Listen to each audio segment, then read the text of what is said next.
Well, straight off the stage is Pete Anderson at the Big J McNeely tribute. How did that feel?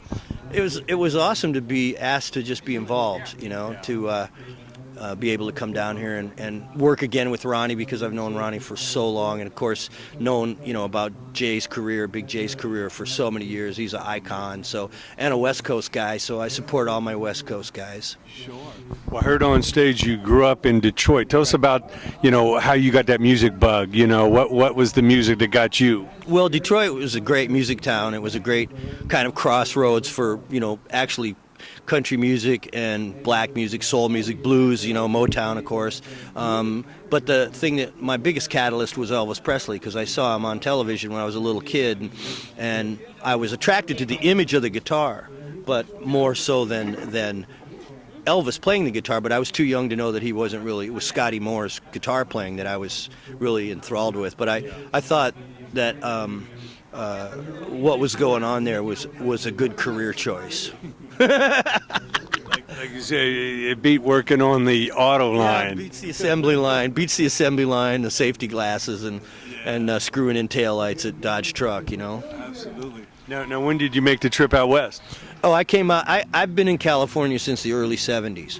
So as soon as I got out of high school, I started traveling, and I would go back to Michigan, every 6-8 months. But for the most part, I was traveling everywhere, and ended up in Arizona for a while, in Phoenix, and then the next logical step was to come over here, go straight to Los Angeles. Sure. So tell us about your best memories of those early days in L.A., finding your way and making your name. Yeah, the interesting thing about Los Angeles is everybody's from somewhere else, and good or bad, people can reinvent themselves when they come here. So nobody knows their past, so they could say, I'm from Denver and I was the best guitar player in Denver. You can make up a history about yourself, and everyone out here was, came here for a purpose of, at least in the music scene or entertainment in general, was to, make a name for themselves or to try to get a career.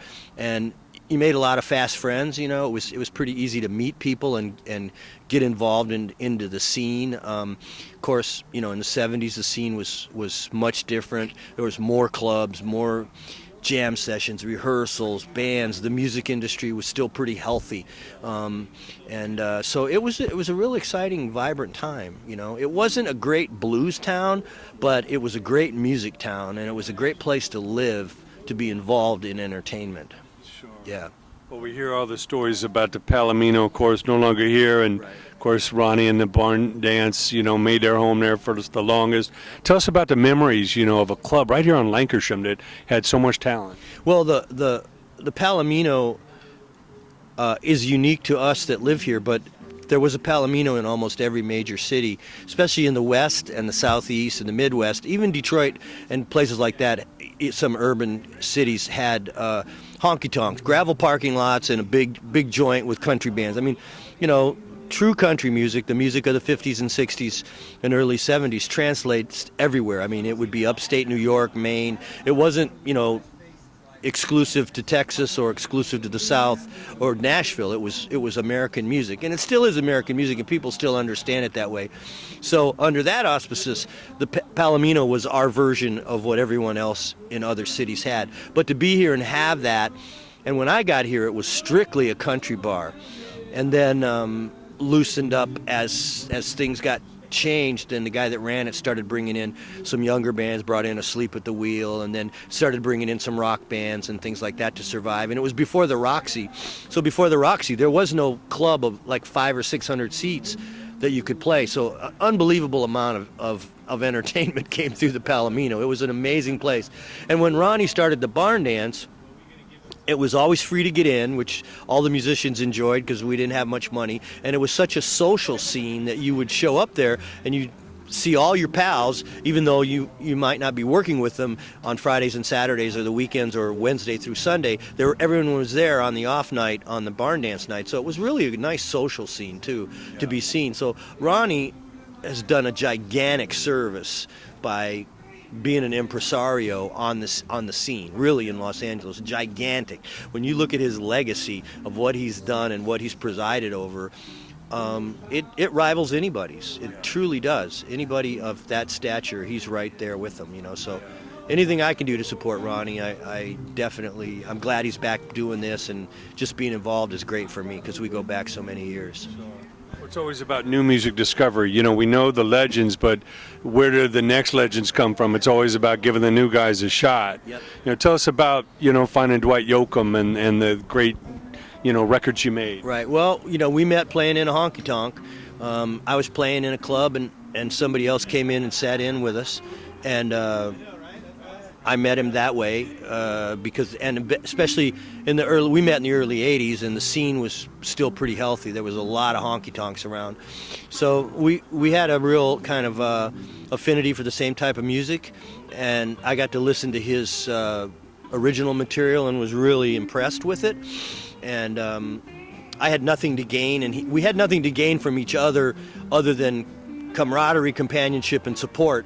And we were two pieces of a puzzle that fit together, you know. So consequently, we had a successful relationship musically that, you know, spanned like 20 plus million record sales and everything that him and I have done from, you know, 82. We started in 82, released a record in 85 on Warner Brothers, and up through 2002 when he left Warner Brothers. So we were together that whole time making records and going around the world.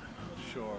Yeah. Well, I know you've had such incredible music adventures and had the opportunity to, you know, record some of your heroes like Roy Orbison. What was that like to work with Roy? Man, Roy was, you know, truly gifted as a singer, and he was a real gentleman, and it's something, you know, that the gift he had in his voice was something that he had become comfortable with and learned how to live with because he knew it was a gift, and he was very mindful of that. So it was, you know, as a little kid, hearing, you know, well, let's say hearing Pretty Woman on the radio, which was a number one hit in America back when it was very competitive to be number one, and it was a smash hit, and just to be a kid listening to that music, and then later in my life hanging out with him, right, and talking, and I mean, just like you and I, just having a chat about anything, blew me away. That was just incredible. So I was so glad that the time I got to spend with him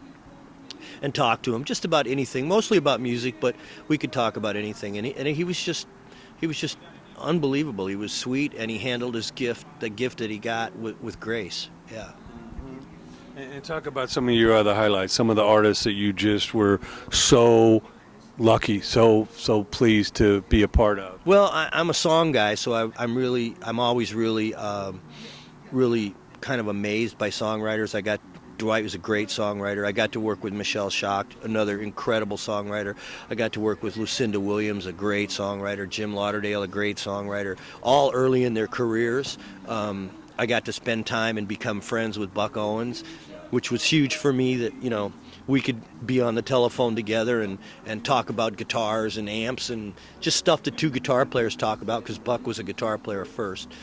So I've just been, you know, really lucky that way, and really blessed in being able to meet people that are now icons on the scene, like Jim and Lucinda are, you know, the two of the greatest writers, and Michelle are of the icon, are the greatest writers we have in this era.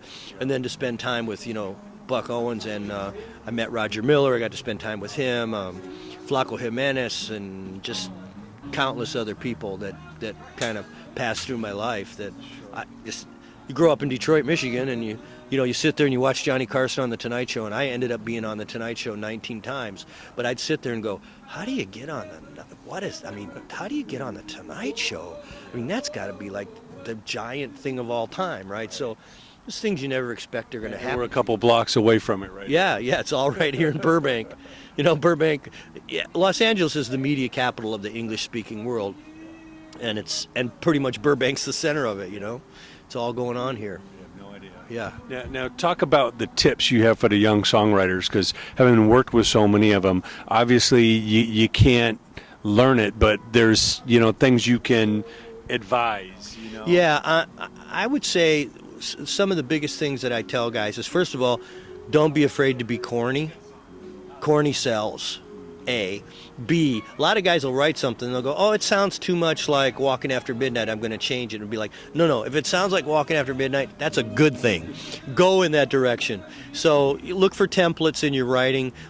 Be objective about yourself, where you fall. You know, if your weakness is lyrics but music is your strength, you might need to co-write. Co-writing with somebody that's maybe a couple of steps ahead of you is a great way to get better as a writer, and you know, keep your ears open. Certain, you know, songwriters, for the most part, the really good ones, are very sensitive people.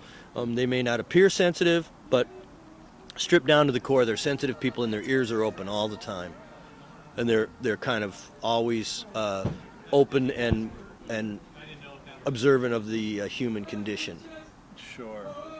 And for the players, the young bands, the new guitar players, what advice do you give them? Boy, you know, it's really tough. I mean, we are in the best of times and the worst of times.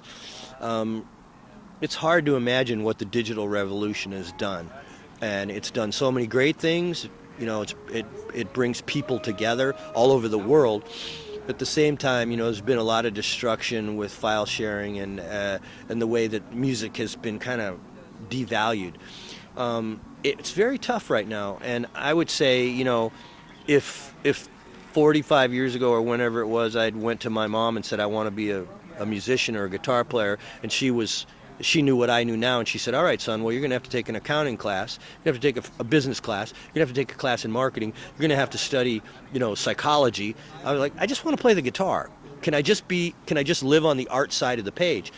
And that's really, these days, you have to, it's very difficult to just live on the art side of the page, because everything that's left open to you is up to you to do it. You have to make your web page, you have to do your social media, your marketing, all that stuff. I mean, there's people you can hire later if you get the money, but nobody's going to really put the touch on it like you. And music and being a musician and playing music has become a cottage industry. You know, the major labels, the one thing I didn't anticipate, I knew the major labels were going to give up their grip on this because they played their cards so poorly.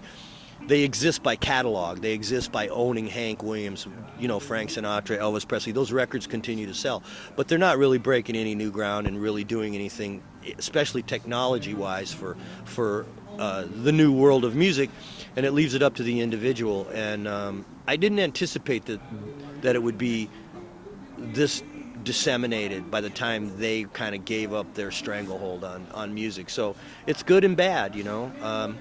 Unfortunately, you know, if you're a really great artist but you're not great at a great singer-songwriter, but you're not good at the other things, it's difficult, you know. It's very difficult because you have to adapt to all the social media and everything else to coalesce your crowd. The talent is not enough. It's not alone, not enough. No. And, you know, the other good thing is that there's a lot of people all around the country that aren't on a corporate level that are, you know, like Viva Fresh. There's a Viva Fresh in every city. There's a place to play, and there's a guy that runs it. A lot of baby boomers are running clubs, and they run them just because they love music. There's no other reason. Might put you in there because they love your music, and they know they're going to lose money that night, but they say, you know, I like that music, I want it in my club. And I've met a lot of those guys around the country, so that's the good upside to it. But I think, you know, you can't stop it. You can't stop artistic people from being born, and can't stop them from creating. Sure. Yeah. Well, we appreciate you. Any last message you can give to Big J tonight while we celebrate the Big J McNeely tribute? Just that I love the fact that he's been here and done this and done it from the West Coast for this many years. It's a testimony and a kind of a model for all musicians to look up to say, man, if I could just trek down that road, you know, go down that path that he opened for everybody. You know, he's made a huge mark for everybody. So I'm just honored to be able to come out and, you know, play 3 songs in front of him on his night, you know. Hopefully we'll do it again next year. Great. Thanks so much, Pete. Appreciate it.